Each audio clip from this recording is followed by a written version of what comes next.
Welcome to Hockey Night in New York, where Islanders hockey is always top shelf. Whether you got your start as a Dynasty veteran, a Millbury survivor, or you were born into the Church of Trotz, Hockey Night in New York is your home for all things Isles. Now, here are your eclectic hosts, Sean Cuthbert and Christian Arnold. Ladies and gentlemen, it is Hockey Night in New York. Welcome to the program. It is Sunday, January 3rd, 2021. Coming at you live from the Hockey Night New York studios on Long Island. Big show coming up for you tonight. Mr. Arthur Staple of The Athletic will be joining us. And as you can see, we got the brand new live streaming Twitch show here, the new 8 p.m. start. And big thanks to Scott Malkin and John Ledecky for funding the time machine to allow us to broadcast from ice level. That's right, at the UBS Arena. We're actually in the future right now. you got it's Ilya really nice. Sorokin You guys are going to like it.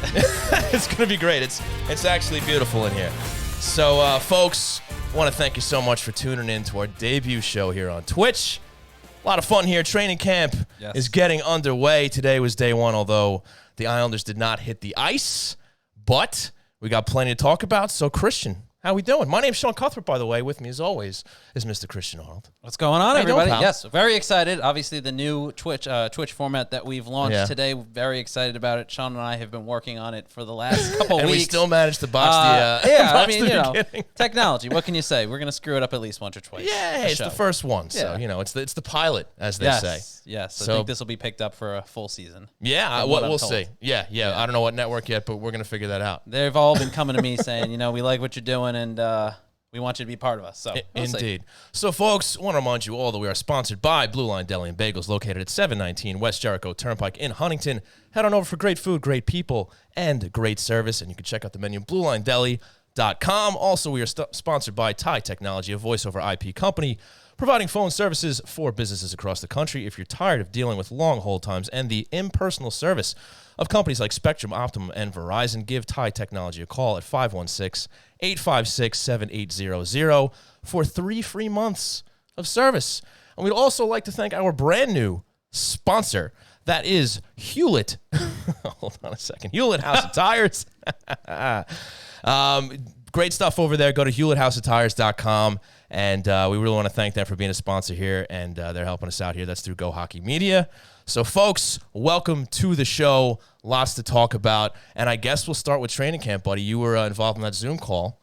So why don't you talk about that? Yeah, so training camp underway finally after what I think a lot of people felt may not ever come, considering where negotiations were between the NHL and the NHLPA. And, it's nice to finally get to that point where we're talking hockey. We're not talking speculation of what's coming, what's not coming. Obviously, day one of training camp overshadowed by the fact that Mathew Barzal has not signed a contract yet with the New York Islanders, still an unsigned restricted free agent. Though the one thing I think if you're an Islander fan is that you're taking solace in the fact that so many of the guys today talked about how confident they are that Mathew Barzal will be here come the start of the season. And I think a lot of the guys use the phrase, they expect them to sign soon. So the first day, I'm still feeling pretty good about it. I mean, obviously, look, today is the first day of training camp, and obviously we'd like to have seen pen to paper already, have this guy good to go. We already know he's on the island. We already know he's waiting to go, and maybe they're just ironing out some finer details, and I think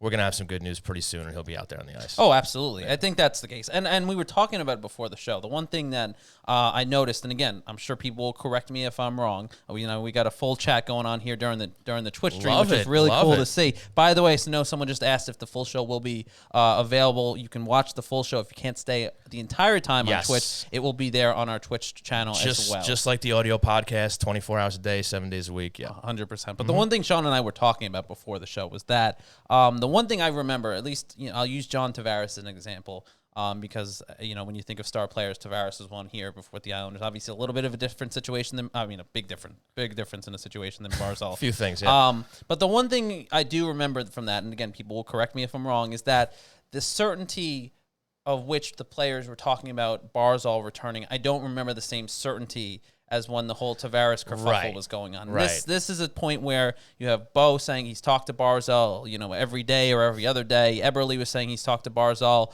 and there was a lot of confidence behind those statements. I know someone tweeted at me. It sounded, it's just hockey talk, and I don't think that was hockey player speak. This is the one time where I listened to these calls. We were talking with these guys, and there seemed to be a lot of sincerity behind that. And I think one of the best ways it was summed up was by Eberle, who said he loves being an Islander, he loves being here, and he expects the deal to be signed soon. So I think that Islander fans should take solace in that fact, because it seems like it's coming. It seems like they're speaking as if it's a foregone conclusion. Now, why it hasn't been announced yet or it's done, whatever the reason may be, who knows? But as long as he's there for training camp, as long as he's there for game 1 against the Rangers, which is coming up, we're 11 days away.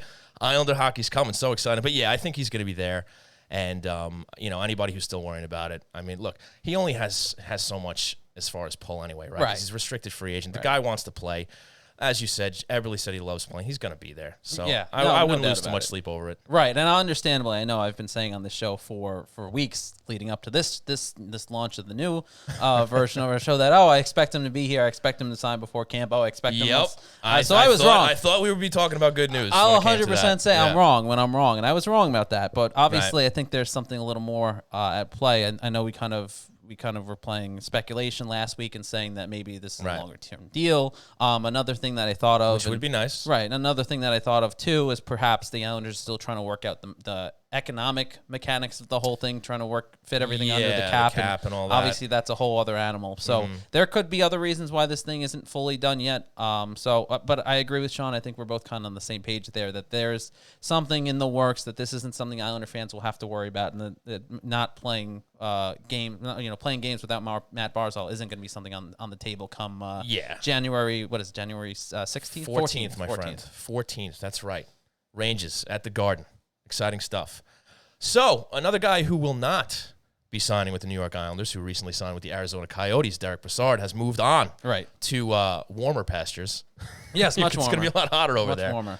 But yeah, he's a guy I wouldn't have minded sticking around. And it sounded like a little while that he might. And for whatever reason, maybe he just didn't want to wait it out anymore, because he seemed happy here. Yeah, no, I think it was a certain situation where the Islanders, I guess, were on the table for a little bit. Like Dave Pagnotta, who from the fourth period, who we've had on the show a couple times, or once, I should say. Also, right.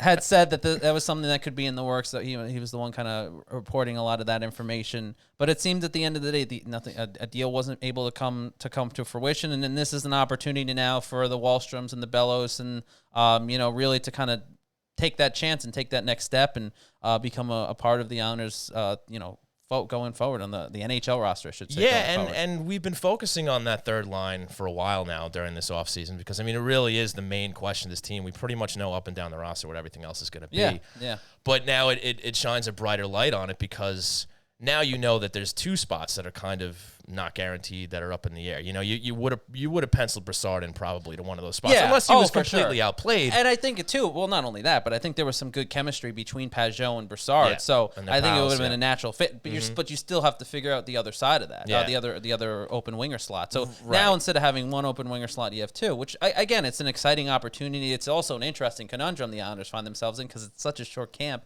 How do you evaluate that spot to the best of your ability? And not only that, but there's not going to be any exhibition games. That's right. So Barry's just going to have to use practice as his guide. Yeah. And we have seen with this coaching staff and with Lou Lamoriello that they like their veterans and they kind of like to shield their young guys. So while everybody might be excited about Wallstrom, maybe even Bellows, I would not be surprised if we see somebody like Dal Cole and maybe even Komarov start out there. I'm not saying that's what's going to happen, but it would not shock me if Barry kind of goes with old reliable before he throws the kids to the wolves, so to speak. Yeah, it'll be interesting, I think, too, because there are a bit of options there for that third line spot. A couple options, not only when you're talking about Komarov and you're talking about Ross Johnson potentially being in there, Michael Dal Cole as well, who I think earned himself. Yeah, Koivula. Yeah. Dal Cole, I think, especially kind of earned himself to be in the conversation. I think he's developed into a pretty good third line, Barry bottom seems six to trust forward. him. Yeah, and you know what you're going to get with Michael Dal Cole for sure.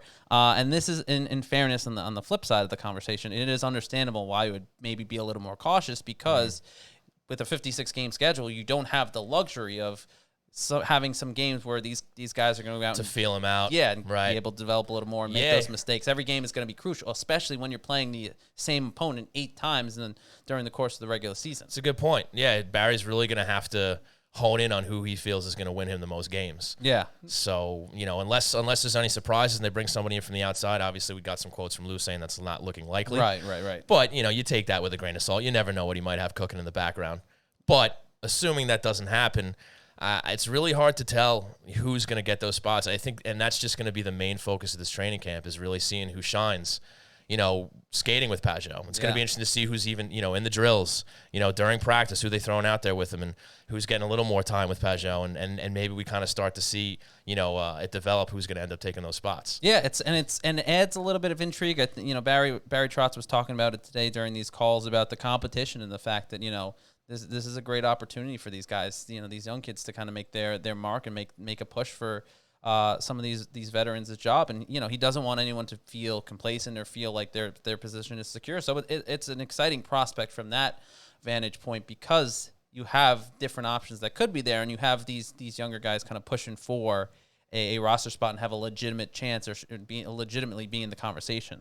Yeah, for sure. I mean, is there anybody in your mind that has a front runner, kind of spot for those? I mean, outside of the veterans we were talking about, I know we talked about Wahlstrom last week, and I think Wahlstrom kind of, in my mind at least, is the one that if, we're talking about some of the younger guys, I think he would be the one where it would make the most sense, because he's been playing, he was overseas, he had a pretty successful trip over there in the 10 games or so that he was playing over in Sweden. He's probably going to be the most seasoned guy on the ice when it comes to the start of camp on Monday. So I think if we're talking about the young guys, he would definitely be one of the ones that are up there, at least at the start of the I'm pulling for him because they need a guy who can score. They need some more firepower out there. So if they can get a guy like him who can complement Pageau and get some pucks in the net from the bottom 6, I think that'd be great. Absolutely. I mean Pageau too. I think we really saw why the Islanders went out and spent what they spent to go get J.G. Pageau last year during the playoffs, and even when he got here during the regular season for the 7 games or so that he got to play in before COVID kind of ruined everyone's life. Right. And you really saw it in the playoffs, because his value obviously on the ice was on display every game. But I think off of it really went to show you just how much he believed in this team and coming here to this organization and wanting to be here. He was on the call today. Obviously, I'm sure people who are listening and watching this saw the quotes from wow, I lost my train of thought because Sean's trying to talk to me. Buddy, it's okay. We'll pick it up because we got a break for Arthur anyway. So, folks. 8:30. 8:30. I'm so used to 8:15. Yeah. So, no, this is great. You know what? Everybody gets to see us flipping and flapping here. Our first episode. Great to yeah, that's right. I forgot it was 8:30. Yes. All right, so then we'll keep talking. This is why I keep you on track. So you're talking about... This is the value I brought to the show. You get to see us make clowns out of ourselves. Yeah, I brought this to Sean's attention. This is the value I bring to the show. If anything else, I keep him on track. Thank goodness. Thank goodness. But what I was getting at is Pageau was talking on the call today. Best decision he ever made, right? Best decision he ever made, that coming to the Islanders and signing the extension, which I think speaks to volumes to just what this organization is building too, and that players are starting to see that. Okay. And that's something that Islander fans are so used to the opposite. I'm sure that they're very thrilled to see a guy like J.G. Pageau say that. Yeah, I mean, I was happy to read that for sure. I mean, it's a far cry from guys running away from contracts from the Islanders. So it's nice to hear that, and everybody got to see his worth there in the playoffs, and I'm so excited to see him for a full season on this team, to see how they can, match up against this tough division that we're going to be seeing. But another guy we're going to be keeping eyes on during training camp is the White Whale. Ilya Sorokin. Who you're talking about. Yeah, right. Could that be? Right. The Russian goaltender himself, the second Russian goaltender himself, Ilya Sorokin. Very curious to see just how much Barry is going to trust him in the beginning, how many games he's going to get into. You have any guesses on how many games you might see him get into? Yeah, I mean, I think we talked about it before. I was looking at that 12-15 mark. I mean, I guess, but who knows? Barry was talking about the way that the schedule's laid out this year, and you kind of have the opportunity because of the lack of travel, because the Eastern Division, North Division, whatever the heck they're calling it. Nothing the exciting. East. The East Division. Yeah, it's very boring. Why not go back to the names? Get the Smythe and the Patrick and the Norris back. I mean, I know we've talked about it before, but it's just so boring. But you're in that division. It's basically the Northeast corridor of Amtrak, so it's a very Right. easy trip for Right. these teams to make. So you're not kind of hindered by the heavy travel that you would under a normal year, where you're going across the country and all these different places, and you're playing one night in Long Island, and then you're playing the next night in Winnipeg, or the next couple of games are in Winnipeg and out west. So you don't have that cumbersome travel that you usually have, and now it gives the Islanders a little bit more of an opportunity to play the same goaltender on back-to-back nights or in consecutive games, where it's not necessarily a problem where you're worrying about is the travel affecting them, and all these different intricacies that go into kind of who you end up choosing to be the starter that night. So, and I agree with you. I don't think necessarily that Barry Trotz is going to want to throw Sorokin into the fire, but that could change. He could have a great camp, and Trotz could say, hey, this is a kid that I think deserves an opportunity to be thrown into the fire. And the beauty of it is you don't have to force him in there. Semyon Varlamov had a great season last year. He had a phenomenal playoffs. He definitely won them some games during the playoffs. 100%. So you can kind of bring him along. And there's no rush to get him in there. They're not desperate to get him between the pipes. Right. And it seems like he's very understanding of the situation. It doesn't seem like he's in a rush.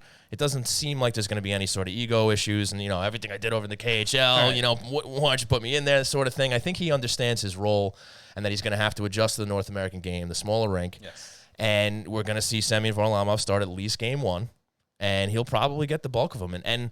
But the good thing is, we know what Sorokin's capable of overseas, and should anything happen to Varlamov, injuries, what have you, you got somebody who can step in there, and I'd like to think, hopefully, either as good or maybe even better than Thomas Greiss, because he obviously did a fantastic job while he was here too. Well, not only that, but you will have another veteran as an option too if Sorokin ends up having to take over that top mantle because of injury or illness or something like that, because you're going to have Corey Schneider here. So you have another veteran, experienced goaltender that's been through the ropes and going to understand the trials and tribulations that come with starting in the National Hockey League. But for Sorokin's sake too, a lot of the guys had a lot of complimentary things to say about him, who have been working with him the last couple of weeks since he's been here in New York and on Long Island, especially Jordan Eberle, who's saying because of the way practice has been set up, they've been doing a lot of scrimmages and 3-on-3s. And one thing that he noticed was the fact that Sorokin is making a lot of saves and his quickness and agility,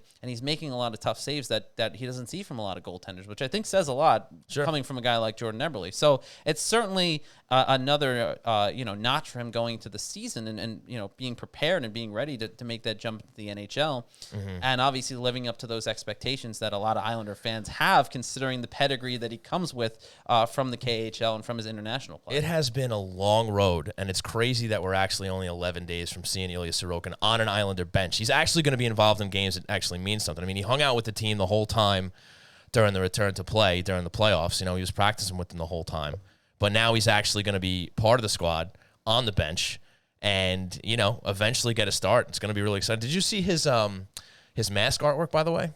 Yes, I saw it making awesome. rounds. It's got the lighthouse in the front. Media, Yeah. All these guys are embracing the old fisherman stuff. Yeah, I mean, we've talked about it to death on the show. You know where I stand. I'm very much in favor of the team kind of re-embracing that They are scheme everywhere but on the ice. If you walk into I was in the pro shop a couple of days ago, and that logo is everywhere.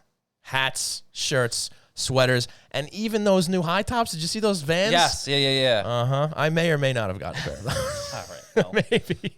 Total impulse buy. Well, apparently, Christmas now, gift to not when yourself, I was there. Yeah, sure. Yeah. But not when I was there. But apparently, once they came out, there was a line outside the door for these things. Really? Yes. Yeah, the guy in the shop was telling me that they had guys lined up all around, the outdoor rink. Yeah. They were all lined up around the outdoor rink to get in and buy them. And I didn't know. He was telling me that apparently there was only a 500 limited run of them. Oh, wow. Yeah, so I saw this pile of boxes of them, and I was like, you guys getting any more? And he's like, this is it. And they were almost completely sold out. There was maybe 10, 20 left. So even you old school Islander fans out there, the youth is embracing it. So you're just going to have to try to live together with this, because the Fisherman logo isn't going anywhere. You may not see it on the uniforms. You may not see it on the ice. But it is here to stay because it is making this team money. So who was it? Alan Hahn, who was on Twitter a couple weeks back, kind of bemoaning the fact that the Fisherman is kind of making its return. Yeah, it was. I remember. Yeah, Yeah. I think we unsuccessfully tried to get him on the show. It didn't work Well, I mean, out. I think you just sent him a tweet, and to did. be honest, I it did. wasn't the most effective way to. I suppose to try not. and You book a probably guest. need to actually get in contact with these people. Yes, makes But, it a lot easier to book guests. But I would love to have a chat about that. I'm sure there's some people groaning as as I say that right now. But yeah, it's not going anywhere. I mean, look, these teams are entitled to make their money. That's what they're in business to do. And the Fisherman logo is everywhere, and it's not going to go anywhere. But again, you're seeing it not only embraced by the younger fans, but also by the players. You know, obviously Sorokin putting it on his mask. Anders Lee is someone who rocks the the Fisherman hat every once in a while. You see it. So those are guys who are embracing kind of a very interesting part of the Islanders' past. Right. And I guess trying to almost reinvent it for a positive future, considering where the team is, and obviously the expectations coming off of a run to the Eastern Conference Final for the first time since '93. And you could sense today the fact that that is something that really had a significant impact on everyone that played in it. From the guys who were out there on the ice and went through the hardships of Game 6 and losing, and obviously we remember the emotions to it. From the guys like Adam Pelech and Casey Zizekas who had to watch that game and couldn't get a chance to play in it. And I think you could see and you could get a sense of just how much that meant for them to be able to play in it, and how much it hurt for guys like Zizekas and Pelech to not be able to play there, not to be able to contribute, not help their teammates in a time when they felt like they were just a couple wins away from getting to the Stanley Cup final. Yeah, and I loved the quote regarding Barry Trotz, how he's still sore over the loss. Yes. I love something. it. I think it was something to the effect of, I'll take that to my, that's one thing I'll take to my death. Yeah. It's awesome to hear. I mean, that's the kind of coach that you want, Like, sure, you got to move on from these things. But, I mean, when you think about it, they were that close. That close to going to the finals. And, I'll say it till I'm blue in the face. I really think they could have beat Dallas. I really do. Shoulda, woulda, coulda. Of course. Point. It's but, all dare to speculation, dream, but, yeah. I mean, there's nothing wrong with that. I mean, don't lose too much sleep over it. But you can think about it every now and then. They were not that close, especially for a guy like me. 93 was the last time, and, I barely remember it. I was a wee child back then. Well, I think I could probably do you one better. I think there were a lot of Islander fans, who were following that team, and even when I was down in Republic Airport when the team returned from Canada, a lot of the fans there were a lot younger, and none of them were alive or born yet when the '93 team was going to the Eastern Conference Final. So it certainly was a whole new ball game, not only for the fan base, but for the players. Again, you're talking about a lot of these guys who have been New York Islanders their entire career. The Anders Lees, the Josh Baileys, those guys who have been here, and that was their first run. And I think that probably meant equally as much, and why it stings so much, because these are guys who are, tried and true New York Islanders, and their passion for the organization is on display on a constant basis. And to be able to get that far and just come that short of getting to a pretty high milestone, even if you don't win the cup, but you get there, you could tell that stung. And that's certainly something you want to see going into the next season. Absolutely. They're still hungry. That's what you want to see. No complacency. You want to see them coming back and just looking to get to that next step. Get to the cup final. See what happens. 56-game run. Yeah, absolutely. And it's certainly not out of the question. I think this team is in a very good position. And I think you're seeing this team, as long as they can kind of recreate the success they had and again, just adhere to the Barry Trotz style of hockey, then they're in a pretty good spot. Obviously, they're in a tough division with Boston, with all these really tough teams, the Rangers, the Philadelphia Flyers, the Pittsburgh Penguins, Washington Capitals, perennial playoff teams, right, except for the New York Rangers the last couple of years. But what a shame perennial playoff teams, it is tough. Yes, it is. So one man, we're talking about him in 2021, who did not get an invite to training camp, and I guess we got to talk about it because it was a topic that people were talking. I got involved with some conversation over it too on Twitter. Josh Ho-Sang, the recently qualified and signed individual, has not been given an invite to training camp. What's going on with that? It certainly is an interesting situation, to say the least, because I just don't really understand, I guess, at this point what the Islanders' plan is with Ho-Sang, because his thought, and I think his agent expressed that to a couple outlets that went and talked to him, including the New York Post and Molly Walker, who's been on this program before. And then I think another website, I have to give him credit, Isles on Isles, too, reached out to his agent, and they were very surprised about the fact that that this was the decision that the Islanders made. But it was certainly interesting the way Lou phrased it on Thursday, Lou Lamoriello, the Islanders general manager, in the sense that he said we looked at everyone that's going to be here, who's gonna make the taxi squad, and he just wasn't good enough, which was it's confusing. It's confusing because. I'm sure if you're Josh Hosang, it's extremely frustrating. And you feel bad for the guy. Or he knows. I mean, that's the thing. Like, it's always going to be speculation for us until the book comes out. Right. Until somebody that was actually involved in all of this stuff, who knew what was going on, comes out and tells us. And all we can do up until this point is just either speculate, assume, whatever the case may be. Now, I got into a back and forth with my pal Ryan on Twitter, and like I don't think Lou Lamoriello was doing this intentionally to hurt Josh Hosang in any way. There must be some sort of reason, again, that we may never find out. Right. But, I mean, come on. The guy didn't sign him just so he can say, you can't play with anybody else now. I mean, come on. I think I'm want to give him the benefit of the doubt too, because it's just so mean spirited to even think of something. Yeah, in that imagine way. that going around the locker room or going around the league. Like, what players are gonna, that stuff spreads. And that was going to be my next point. The one thing you see, especially in this day and age, is you look what happened with a couple coaches. Even Mike Babcock in Toronto. Yeah. The way they treat their players and their personnel, it comes Right. out. Yeah. We're not in a day and age where this stuff stays Mike secret. Commodore was not shy about Babcock. Right, exactly. So this stuff doesn't stay hidden anymore. Right. So if this was a thing where Lou Lamoriello had done this to other people or anything like that, it would have come out by now. It would have come out by now a long time ago, especially when everything was going on with Babcock and the other coaches that were kind of feeling the heat of some of their past actions. So I don't know. I agree with you. I don't think it's out of a mean-spirited place, but it certainly is confusing. It sends a confusing message to, I think, everybody, because why bring Hosang back in the first place if you don't think he's going to make your taxi squad or he's not going to be here? Is it just he's going to fill out a roster spot in the AHL? Maybe that's good for him. Yeah. Maybe he learns to kind of clean up some of the stuff in his game, and that leads to another contract somewhere else. Maybe this ends up being the best case scenario for him. He goes and plays in AHL Bridgeport if they have a season and everything works out there. Right. And he's able to continue his career elsewhere after the season. Yeah, I hope we find out one day. I do. But it's a total mystery, and it doesn't make any sense. And, again, hopefully Nick Hirschon or Alan Hahn or somebody's working on the book. Somebody's going to figure it out.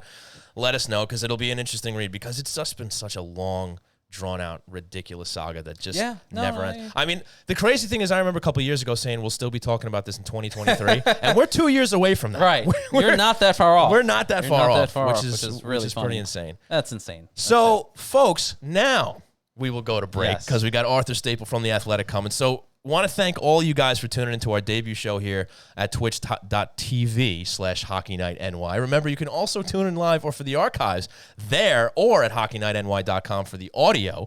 And you can also still listen to us at all your favorite podcasting platforms. We're going to take that break. We will be right back.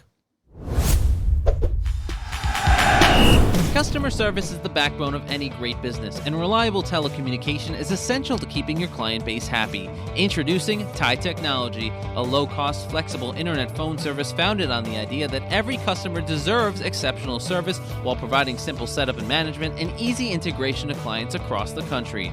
TIE Technology will not only create a custom solution tailored to your specific needs, but will partner with you to provide a competitive edge to you and your clients. And if you need support, you won't be routed to an automated call center in another country.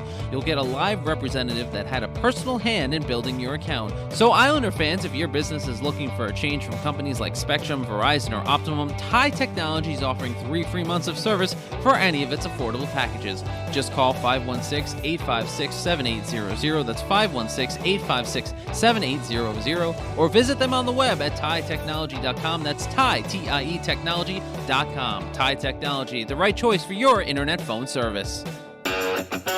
The only thing better than a great Long Island deli is a great Long Island deli run by die-hard Islander fans. Blue Line Deli and Bagels, located at 719 West Jericho Turnpike in Huntington, will make any Islander fan feel right at home with its familiar blue and orange theme and Isles decor.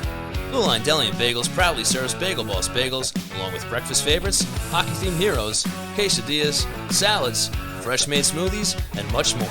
So stop on in for delicious food, a clean atmosphere, and a happy staff ready to greet you with friendly service no matter what team you support. Want to place an order for pickup? Call 631-944-3222 or visit BlueLineDeli.com to check out the menu and order online. Blue Line Deli and Bagels, where the great selections will have you saying, yes, yes, yes.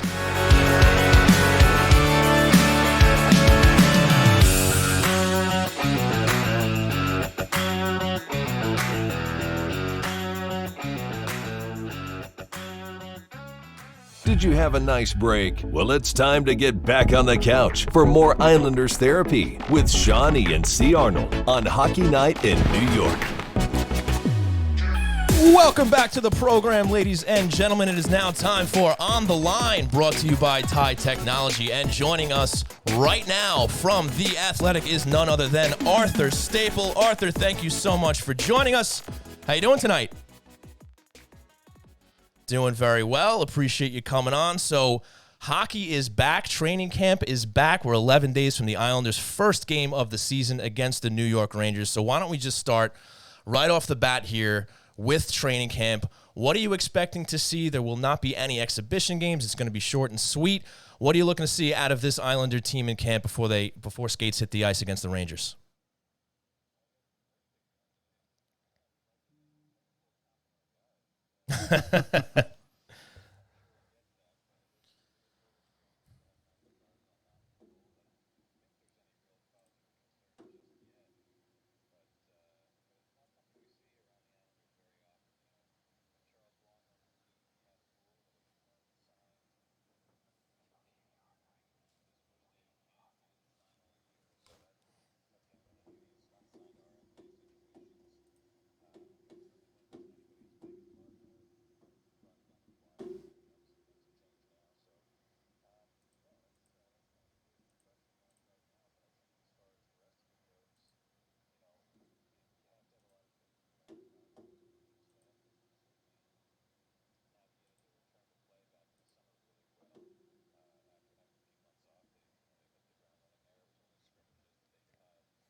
Arthur, I am curious. We were obviously talking about it, and it's been the big topic of conversation the last weeks leading up to this training camp.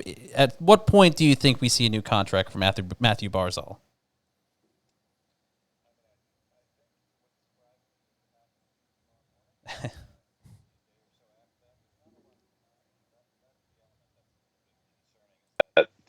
You talk about a short camp with no exhibition games. You don't want to be behind in any way, shape, or form. And he's got to get in and do all the medical and fitness testing that his teammates did today. He's got to get on the ice and get in the program. He certainly knows it well enough from the last couple of years. But I don't think you want to stand out in any way. That's kind of the hallmark of this team. Even though Barzal is head and shoulders the most talented guy that they have, and has had some really good moments these last couple of years. I think when you see his point numbers go down to, from that Calder Trophy winning rookie year, and he knows that there's some sacrifice involved, and part of sacrificing is putting the team first, and part of putting the team first is making sure everybody's there when they need to be there. You don't want to separate yourself in any way or stick out in any way. So, I don't think this is going to drag on too long. I kind of wonder if we'll see maybe some movement. I tweeted earlier that they didn't release an official roster, which all 30 other teams did today, or by today. So I wonder if maybe Lou Lamoriello has something up his sleeve in terms of changing that roster a little bit, sending someone out. It's hard to really know. Nothing ever leaks out of there, but that's true. But I wonder if by tomorrow we'll see something a little bit different, and maybe that involves a Mathew Barzal signing. Arthur, let's go down this path for a second. Oh boy. What could, considering the Islanders' cap situation, what could be done as far as making another move? Maybe, like you said, the roster hasn't been released. Every other team in the NHL has released their roster. What could possibly be done to make a move, and where would the Islanders even be looking at this point to make a move at? I think it's really simply getting one of the contracts that's a little bit onerous off of their cap, whether it's Leo Komarov, Thomas Hickey, fingers crossed, Andrew Ladd, whose, contract seems pretty immovable. There's still a couple of teams that have a decent amount of cap space and a couple of roster slots available. The Kings are one, the Devils are the other. That's really it at this point. So, I think that's more what you're looking at, whether you take one of those second round picks that they got for Devon Taves and package it with a Leo Komarov to get his money off the books. And it's not only about this year to make Barzal fit, it's about next year as well. They're going to be in a very similar situation in the offseason before the 21-22 season, with kind of needing contracts for Adam Pelech and Ilya Sorokin and Anthony Beauvillier, and possibly looking to re-sign Casey Zizekas. So you need flexibility whenever and wherever you can get it, even at this late a moment, before training camp or after training camp has started. So that's generally what my mind drifts towards. Maybe you think that Zach Parise deal might be back on the docket if that's a player that Lou Lamoriello is still very keen to get. That would probably involve moving out a couple of contracts if the Wild were interested in that. So it's hard to know any sort of specifics, but you'd have to think it would fall into the category of trying to dump some salary where it can be dumped. And there are not many places to do that right now, as there weren't during the offseason, which is why they didn't do it very much. Weren't able to accomplish it then either. We're talking to Arthur Staple from The Athletic. Arthur, let's talk a little bit about the new kid on the block, and that is Ilya Sorokin. Christian and I were talking about him a little bit before you came on. What are your expectations for him? Is he going to have primarily a backup role here? Do you think he'll even have a chance at a 50-50 thing like Rice did with Varlamov, or do you think they're going to bring him along slow and let Varlamov take the majority of starts? I think initially they're going to schedule a lot of starts. You think back to last season, even during that 17-game win unbeaten streak that they had at the beginning of the year. Varlamov and Grice pretty much alternated starts all the way through it. Yeah. So I think they're going to stay on schedule for the beginning part of this season, and then, if you get an injury, you get someone who goes cold a little bit, you obviously have to adjust. But I would imagine through the beginning part, you're going to see a fair bit of Varlamov. You're going to see a little bit less of Sorokin, and that's the way they're going to plan it out. And obviously, you adjust if things need to be adjusted. But if there's one thing that we know about a Lou Lamoriello run team and a Barry Trotz coach team, is that there's no speeding up the process right.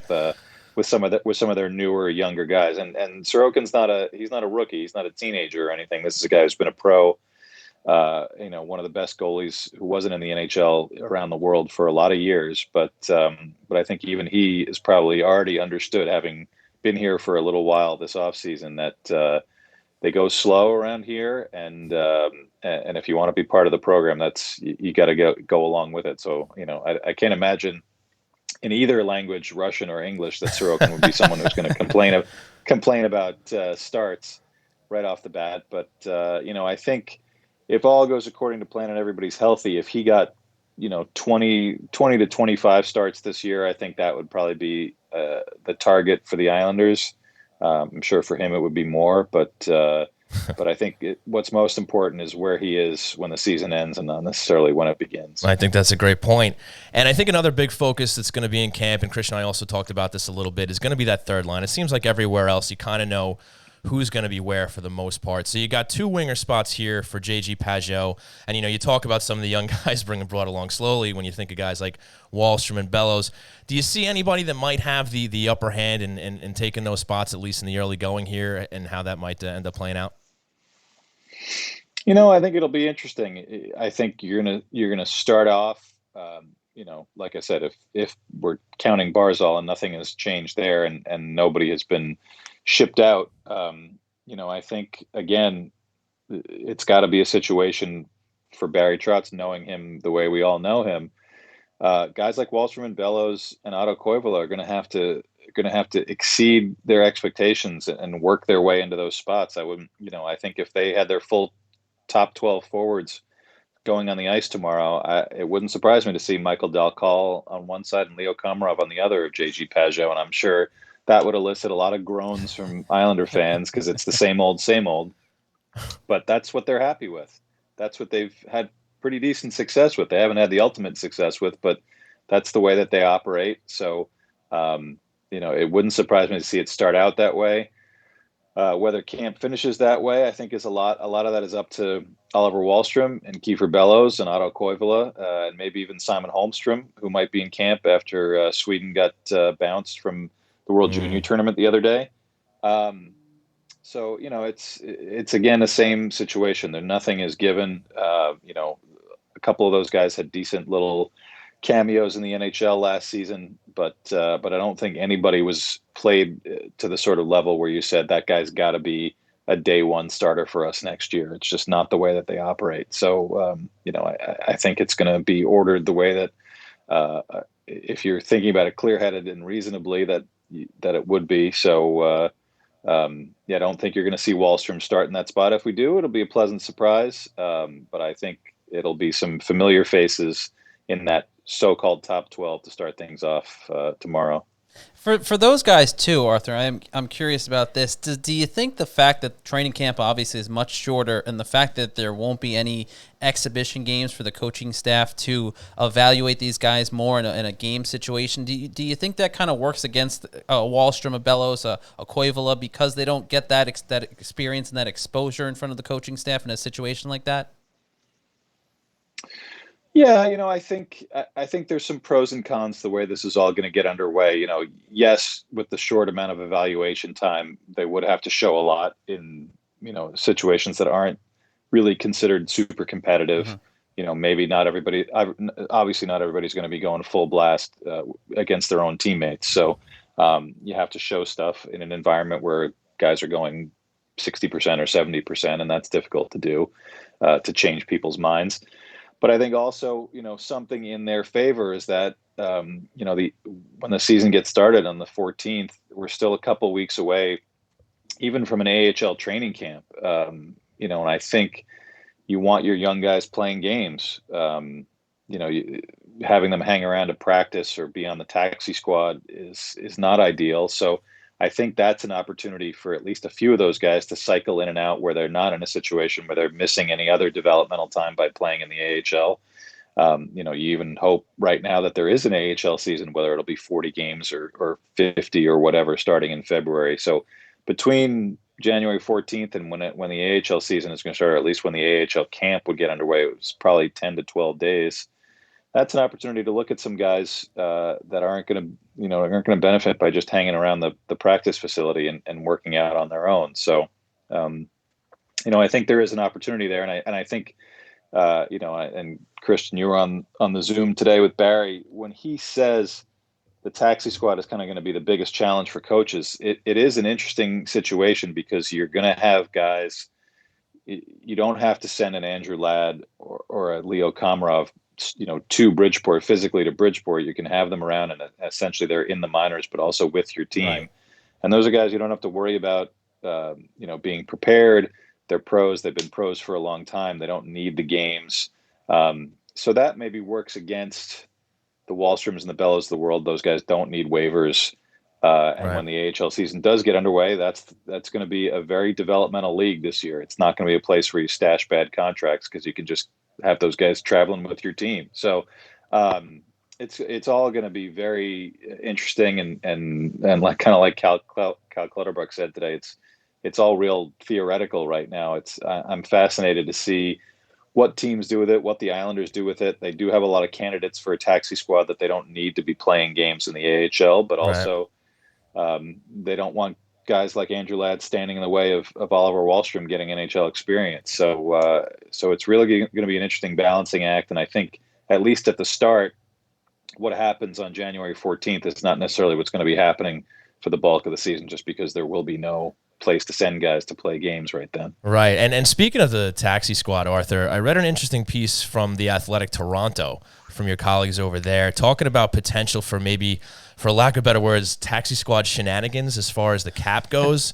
You have all these teams like the Islanders that are kind of dangerously up against the cap, and they're trying to figure out different ways to stay under it. And apparently there might be some loopholes here with this taxi squad where they may be able to bring guys in and out to kind of collect cap space over the course of the season. Do you see Lou Lamoriello getting involved in that at all? I mean, the first real trick for them is once they get Barzal signed and announce these other deals for Matt Martin and Andy Green and Corey Schneider and Dmytro Timashov, who's another RFA that they picked up in a trade from Detroit. They're going to need Johnny Boychuk's cap hit for long-term injured reserve, and the way that long-term injured reserve works is a tricky thing. So when the season starts, they really need to be using every last bit of that extra $6 million of Johnny Boychuk's cap so that they can have as high an adjusted salary cap for them going forward. So once they do that, then yes, I think you're going to see, when you've got Islander Ranger games or Islander Devil games where you don't even need to, or whoever, because you're going to have this taxi squad group with you. You're going to have rosters of 20 guys. You're not going to need 23 guys on your roster to fill out anything or make sure you're carrying enough extra guys. They're all going to be right there and able to be called up. So, I think every team is pretty much going to be taking advantage of that as the season goes along. The trick, of course, is that you're maximizing your cap space, but to what end? If you want to make a trade with somebody where you got to quarantine the guy for a week when he gets in, right. You're not going to wait till the trade deadline, because then you've already lost another week of having this guy in your roster. So it is going to be interesting to see how teams manage, being able to have this cap flexibility with the taxi squad. With the Islanders have, for LTIR, I have no doubt that Lou Lamoriello and Steve Pellegrini, his cap guy, have this all figured out, provided that Barzal finally signs, of course.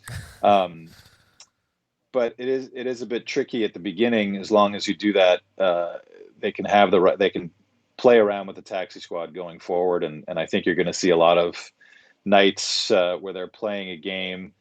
Whether it's at the Garden or at the Coliseum or whatever, where it's just the guys that are in uniform on the ice. That's who they've got on their roster, and everybody else is taxi squad or elsewhere. So it's I think you're going to see a lot of that, and I think that was kind of the main concession, not only to COVID protocols and the possibility of an outbreak, and that's that stuff comes first, but also because so many teams are up against the cap. I think everybody needed a little bit of relief and making sure that taxi squad didn't count against the cap, and you could have those guys around essentially as a traveling minor league crew. I think helps alleviate that for a lot of teams. Talking with Arthur Staple. Arthur, we really do appreciate the time tonight, and I do just want to leave you with this question. I give you a scale 1 to 10. How excited are you to see me back at the rink now that we're going to practices and games? How excited are you to see me, Arthur? Be honest. Well, I sadly to admit, I will not be attending anything right off the bat, so I will miss your smiling face underneath a mask. But yeah, it is going to be interesting. I didn't go to any of the return to play practices either, and we have some family health concerns here that kind of supersede me getting to see a couple of hours of practice and being in my car for a couple hours. So I'll rely on you and your expert ability at Twitter to keep me informed, which means that I won't be informed even a little bit, because I love it.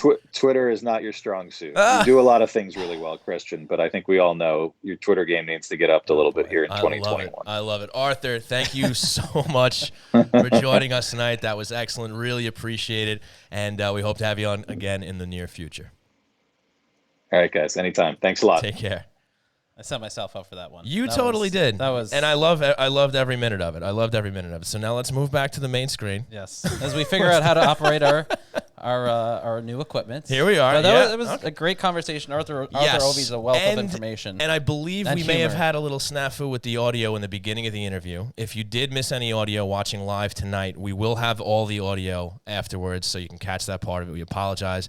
We're still working our way through this new world here on Twitch, but we really appreciate you guys hanging with us for sure. And we do appreciate everyone in the chat, which was the first what's place. The chatter? What's going on over there? Everyone's what are you talking Michael Dal Cole. Some people are asking us about fans in the building. Okay. How's everybody's feed? Everybody can see the feed? Everyone so far. It seems like everyone's doing right, well. I think there was maybe some choppiness. So if anyone has any issues, please do let us know. I'm keeping my eye on the chatter going on in the chat room. Very good. Glad if you're watching, it's probably why you see me work. looking down. Yeah, apparently I should stay away from Twitter, according to Arthur. That was he ain't wrong. No, that's fair. Well, awesome stuff from Arthur as always, and a lot of interesting stuff. And I don't know. I'm just glad we're back here. I'm glad we're Yes. talking about it again. God, yes. All, Yes. all the speculation that's been going on. We can finally see these guys at camp. And you're going to be going to camp, right? Yeah, so camp starts tomorrow, which is, I mean, I've never been more excited to go see a practice in my life ever. Seriously. I mean, I haven't been in the building for a game since March, I think it was March 7th was the last game at Nassau Coliseum against the Carolina Hurricanes. Right. So that'll be an exciting feat in itself just to see a hockey game at the Coliseum. And I think the one sad thing about this whole situation, I mean, among a lot of pain and suffering that a lot of people are going through throughout the country and the world. And hopefully this just is a great way to kind of take away some of that and get back to a little bit of normalcy for everybody, just being able to see hockey again and these teams being back in their own ranks and all that. But you know, the one disappointing thing from a hockey aspect is the fact that Nassau Coliseum won't have fans in it, at least right now. At least right now. I know that I'm hopeful for springtime. yeah, I know an Islanders spokesperson told Newsday the other day that there right now there isn't a plan to get people in the building, and then we talked about it the other week about John Ledecky saying the priority is making sure everybody's safe, which is exactly what you want the priority to be, not just to rush people and to make a quick buck. It's to make sure if people are coming back, that people can be safe and people can enjoy themselves and feel comfortable coming back to an arena and watching their team. But it will be a little disappointing, especially with this really being the Nassau Coliseum's final swan song. Not like in years past where there was always that hope and that possibility that the team would come back. This is really it. So I hope you're right, Sean. I hope in the spring when It's my vibe, yeah. when I have people a good who vibe for it are right now. people making much bigger decisions on a much bigger level can get things together and make sure that this is that this aspect of life can get back to normal safely and healthy, and everyone can be safe. And obviously, we do want to take this moment to send our best wishes to Paul Cartier, who is apparently, from what I saw, also recovering from a bout with COVID-19. So we wish him the best, and Absolutely. hopefully cannot wait to see him back at his rightful place behind the organ at Nassau Coliseum when he's feeling better. No question about it. Now, Christian, are you ready to do the Hero of the Week? Yes, I am. Let's do the Hero of the Week. Let's do it. Let's do it. Okay, gonna hit this little button here. That's Oh the no, wrong I hit the button. wrong button. Oh my God. See, hopefully all these complete ridiculous mishaps right now.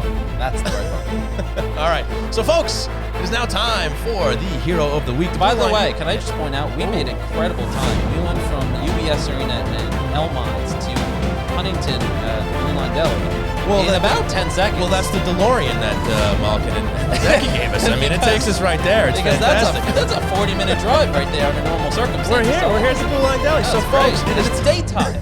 What the hell? It's crazy. It's crazy. So, folks, it is time for the Blue Line Deli Vegas Hero of the Week, brought to you by the Half Price Blue Line Deli Vegas Hero of the Week. That is right. As you can see on your screen there, you have the Blue Liner, very delicious, chicken cup, bacon, melted American mushroom dressing, and a toasted garlic hero. You can get that for half price starting tomorrow through next Sunday, and we're going to do this every week. So if you didn't have enough reasons to get to the Blue Line Deli Vegas already, you got another one. You got the half price hero. So with that, Christian, I'm going to let you go first here. I'm honored. The first official Hero of the Week. Now, granted, there's no That games. sandwich looks so good. We had to get a little creative. Yeah. We did. Because sorry, I'm there's admiring the sandwich on the It looks. screen. It looks. Look at that I'm bacon, man. starving. I It's haven't nice, had dinner right? tonight. I really wish Blue Line was open. Donnie, if you're watching, can you just fire up the grill? We're going to be done in a little bit. I'll just pop right over, and I'll take one of these delicious chicken cutlet, bacon, melted American cheese, Russian I think that's a dressing, great idea. toasted garlic sandwiches called the Blue Liner. Yeah. But my hero of the week. Yeah, right, please. sorry. I got really distracted by the sandwich. I get it. I get it. My hero of the week is Gary Bettman, Gary Bettman, huh? commissioner of the National Hey, look, Hockey there he League. is. And there he is. There he is.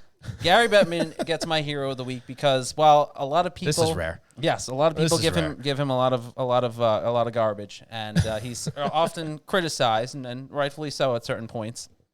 He has done a phenomenal job to get this league He has. through two very tough situations, and I think I would say that he's done. The NHL did a great job, a bang-up job with how they handled the return to play for the playoffs, and I think it gives a lot of people confidence in a situation where I think you and I were both skeptical in the summer, where we're a lot more confident that this time around things are going to go pretty smoothly for the National Hockey League. And I have to say that you have to give Gary Bettman and Bill Daley and the National Hockey League a lot of credit. Also, this exciting plan for them to play 4 games out in Lake Tahoe outside, which I think is phenomenal. I think that's a great idea. I like it too. And when you're trying to make these games made for TV events, basically, because you're not having fans in these buildings, some of them, this is the perfect solution to make a made for TV event. I think it's perfect. Get some people hyped for it, and get some more eyeballs on the sport. I think thinking creatively like that. While we were knocking them for the names for these divisions. This was a great idea. This was the perfect solution. I'm with it. Teams outdoors. I would love to be able to go. Yeah. Because I mean, it would have been great if you could have done something like that in Central Park or some other picturesque locations. But obviously, there is a lot of logistical nightmare that goes along with that. Yes, no question about it. Well, I guess now I will take my turn for the hero of the week, and I gotta say, it's none other than our pal Donnie, owner and proprietor of the Blue Line Deli and Bagels. And let me tell you guys why. Not only because obviously he's great, he sponsors the show, which we greatly appreciate, but I've gotten to know this guy since we started doing this and since they hopped on board with us and partnering with us, and he's been nothing but just an absolute fantastic gentleman. And I went by there the other day. He didn't know I was going to tell this story, but I went there just before they were closing, and we were just BS and talking and whatnot. And it must have been like they closed at 4:00, and it must have been like 20 after, maybe even 4:30, and somebody came knocking on the door, and instead of turning him away. And instead of saying, sorry, we're closed, unlocks the door, opens it, lets the guy in, and he makes him his order. And he gives him what he's looking for. It was unbelievable. Sounds exactly like that. Yeah. I mean, all the charity work and stuff like that he does. I mean, we've talked about it on the show here before, and all the stuff with the community. I can't say enough great things about Donnie Rosner over at the Blue Line Deli and Bagels. So he is my hero of the week. Hope I didn't embarrass you there, buddy. And we got your picture up there. Honestly, I hope if he's watching that, he is able to send us a sandwich because I'm starving right now. I don't think that's going to work. I keep checking my phone, hoping he's texting me saying a sandwich is on the way. I don't think that's going to work. But folks, has not happened yet. By the way, I do want to tell a quick story. I'm not trying to cut you off. Please, here. yeah, sure. I know people can see me, and they see me keep looking on my phone. Yeah, it's pretty rude, right? No, I mean, I'm listening, and we're doing very unprofessional. We're doing it's not. All right, it's pretty unprofessional. Because there are people texting me. My mom, my sister actually texted me, and I assumed that I put this on my Facebook, social media. You thought they were watching. I thought they were watching. No. They were saying, "Oh, it looks great." Right. And no, my sister texted me about, "Hey, how do I put my fitness video on the TV from my phone?" So thanks, Heather, for totally being supportive for what we're doing over here. And you addressed that on the air? Yeah, 100%. 100%. Can you believe this guy? 100%. We're gonna have to have a talk. No. After this is over. This is part of the medium. We're not only talking about hockey, but taking we're and responding to text messages. We're presenting ourselves beyond just what our brand is. Some kind of presentation you're putting on here. Yeah, well, Arthur's telling me I'm bad at Twitter. My family hates me apparently. Yeah. So we're off to a great start. So, folks, that was the Blue Line Deli and Bagels hero of the week. And remember, Donnie, send us sandwiches. You can get the Blue Liner half price starting tomorrow through Sunday. Delicious sandwich. Get yourselves in there. Great, great deal. So thank you. Remember, they are also located at 719 West Jericho Turnpike in Huntington. Let's take it back to the main screen so we're bigger now. That was quick. Right? That was really quick. Yeah, we're back in the arena. Record time. Ilya's still hanging out in the back there. He looks a little stiff, though. He hasn't moved since we started the show. So He's just so enthralled by the conversation that we're having. I get it. It totally makes sense. So speaking of UBS Arena, they have recently moved the cameras indoors. Oh, yes. So now you can see what's going on inside. They're going around the rink now doing the seats and everything like that. So if you're like me, I like to check in every now and then and see how my seats are doing. I got some seats. Right. I'm ready to go. So, yeah, the interior camera, that's pretty cool. I thought maybe after they were done with the outside, they'd just be done with the camera, but they're still doing it. No, I mean, and it's a very savvy move from a business perspective, from Islanders ownership, from everyone developing this facility, because you want to keep the excitement built for UBS Arena. And then what there's not a better way to do it than continuously keep it in front of everyone and make it so that everyone knows that this is continuing to go on and doesn't get lost in everything else that is going on. The Islanders have done a great job. Obviously, John Ledecky has hosted a lot of media personalities during the playoffs at the the preview club in Manhattan. Obviously, they've had a lot of events. The topping off ceremony a couple months ago. Obviously, inviting members of the media, fan bases, veterans to go and tour the construction site. So, this is all very, very smart marketing to keep it in front of everybody's faces. And again, it just creates more excitement for the building because it looks like it's going to be really exciting and a really great place to watch hockey. I don't want to leapfrog this season, but I can't wait to get in that building. I can't wait. It looks gorgeous. Right? Oh, you checking your phone again? Is everything all right? Is your sister okay? Did she work at the dance video? No, I didn't respond to her. I just wanted to thanks. call her. I appreciate you keeping it here. I wanted to call her out on air. But we might have to instill a no phones policy here at the on the Twitch feed, have because a now lot- people can see what we we're have a doing. lot We can going see how on. disinterested you are in doing this show now. Oh, yeah. You could hide it before because it was just the audio. It's really just disinterest in anything you're saying. Other than that, when I'm talking, I'm That totally sounds zoned typical. in. I see. Of course, it's all about you. Oh, 100%. How did you even fit through the door? 100%. I That don't giant ego of yours. I don't think I've ever hid the fact that it's all about me, Sean. Really. That's what See, it is. folks, I've you're brought- finally getting to know us on a much scarier level. Yeah, so here we are. You know what we didn't cover real quick before we wrap up? Short and sweet. Yeah. But a little change to the new offside rule. A little new offside rule now. Oh yes, I did. We didn't talk about that. We the did other not. You no longer have to have your foot on the ice. It just has to be over the plane of the blue line. week. Right. So we're I gonna feel like this is. I think it's a good idea, but it's also setting itself up, especially early on, for some headaches for everybody. Yeah, I suppose so. I mean, everybody's going to kind of get used to it. I would think it's going to lead to less challenges. I hope so. I hope it creates more because flow. it takes one less variable out of the equation where it skates, Right. it's off the ice. Right. Now it's just okay, it looks like it's over the blue line. Right. Let it be. Yeah. So I think that's a good job by the NHL. A little subtle change. Because it has the funny thing is it's very much worked to the Islanders' benefit Yes. in very recent history. Yes, it has. And now it's going to go out the door.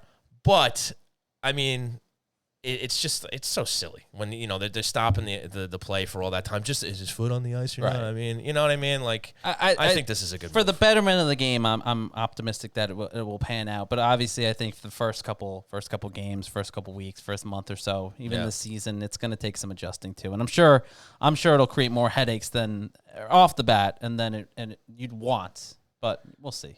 Let's say, like anything, everyone gets used to it. Everyone complains, everyone bemoans changes and whatever. And obviously, I think this one actually got pretty good reviews from the fans that I saw and the people that cover the game. But obviously, there are always going to be some that are going to bemoan it. But then at the end of the day, everyone gets used to it. Indeed.